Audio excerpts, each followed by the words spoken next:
Now with the other side of the discussion, Texas Republican Congressman August Pfluger.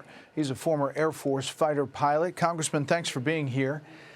Senator Gallego on the Democratic side just finished saying that this could be a never-ending war that doesn't have objectives, and there's concern, and that's why he's opposing it.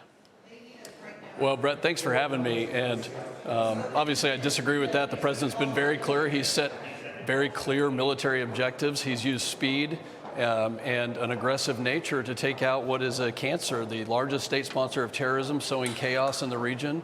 And it makes me proud to be an American that we finally have a president who's actually standing up for our security and doing something about this 47-year-old terror regime. You know, I showed a poll to Senator Gallego. I'll show a different one to you. This is the president's handling of Iran. Does it make us, the U.S., safer, less safe, or no difference? Less safe at 51%. You have to acknowledge, Congressman, there is concern out there about what this means long term and how long this operation may go.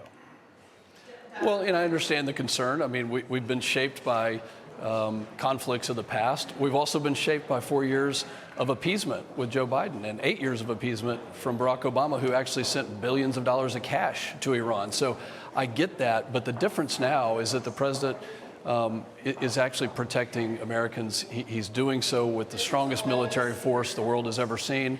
General Raising Cane is the right leader at the right time to achieve those objectives. And quite frankly, we are safer. This is a regime that not only chants death to America repeatedly, but they've used their missiles, their proxy forces, and their terrorists around the region and around the world.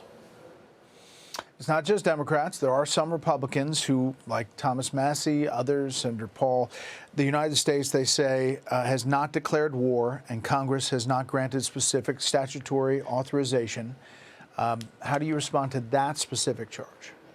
Well, Article 2 of the Constitution is very clear that it gives our commander-in-chief, the president, the ability to do this, and he's taking it seriously. In every capacity, he is protecting us. It was an imminent threat. I truly believe that. But you know, don't look at just my word for it. Look at precedent. Look at Obama in Libya and many other presidents in the past 3 to 4 decades who have used this authority. And the War Powers Resolution does require that Congress is notified, which we have been, and fully briefed on this. Question I guess I get most is, what's your biggest concern for you as a former fighter pilot, and now you're a member of Congress? What's your biggest concern tonight? Well, I mean, this is an area of violence. I mean, we've seen that for so many decades there. So, you know, I'm praying for these, for all of the soldiers, sailors, Marines, airmen, guardians that are involved in this. I know many of them. I've trained many of them and flown with many of them in combat. So with all the concerns we have a commander-in-chief who is actually standing up for our military, for our country, and for our safety. Congressman Pfluger, we appreciate the time. Thank you, sir. Thank you.